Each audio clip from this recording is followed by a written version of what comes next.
നമസ്കാരം, ഞാൻ വിജയകുമാർ. എൻ്റെ വീട് ചൊവ്വരയാണ്.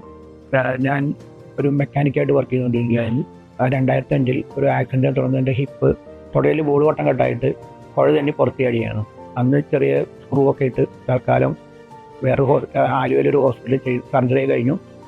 20 വർഷം കഴിഞ്ഞപ്പോഴത്തേക്കും അതിലൊരു 15 കൊല്ലം കഴിഞ്ഞപ്പോഴത്തേക്കും ചെറിയൊരു പെയിൻ വീണ്ടും സ്റ്റാർട്ട് ചെയ്തു. പിന്നെ ഇങ്ങനെ കുറച്ച് നാൾ പെയിൻ കില്ലറൊക്കെ കഴിച്ചു. അത് കഴിഞ്ഞിട്ടും വലിയ മാറ്റങ്ങളൊന്നും തോന്നിയില്ല. പിന്നെ അത് നടക്കാൻ പറ്റാത്ത തീരെ പറ്റാത്ത സാഹചര്യത്തിലേക്ക് കൂടി വന്നു. പിന്നെ ചട്ടും കൂടി വന്നു.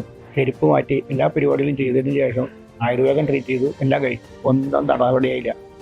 അതിന് ശേഷം വീണ്ടും ഇങ്ങനെ അടുത്ത ഓപ്ഷൻ എന്താണ് പരിപാടി എന്നുള്ള നോക്കുക. നടക്കുമ്പോൾ ഹിപ്പ് മാറ്റിലല്ലാണ്ട് വേറെ മാർഗങ്ങളൊന്നുമില്ല എന്നുള്ള ഒരു തീരുമാനത്തിലേക്ക് എത്തേണ്ടി വന്നു. അങ്ങനെ അപ്പോഴെല്ലാം വന്നു കഴിഞ്ഞപ്പോൾ ഡോക്ടർ അജയ് കുമാറിനെ കണ്ടു. അദ്ദേഹം ഇത് തന്നെ പറഞ്ഞു. പിന്നെ സർജറി ചെയ്യാൻ തീരുമാനിച്ചു. അതിനുശേഷം ഇപ്പോൾ ഒരു മാസത്തിൽ ഒരു 3 ആഴ്ച കഴിഞ്ഞു. ഇപ്പോൾ ഏകദേശം ഒരു 90% നടക്കാൻ പറ്റാവുന്ന അവസ്ഥയിലേക്ക് കയറി വന്നിട്ടുണ്ട്. കുഴപ്പങ്ങളൊന്നുമില്ല, ഓക്കെയാണ്. മെച്ചപ്പെട്ട സർവീസും ബാക്കിയുള്ള കാര്യങ്ങളെല്ലാം ഓക്കെ ആയിരുന്നു. പൂർണ്ണ സംതൃപ്തിയോടുകൂടി നിർത്തുന്നു. നമസ്കാരം.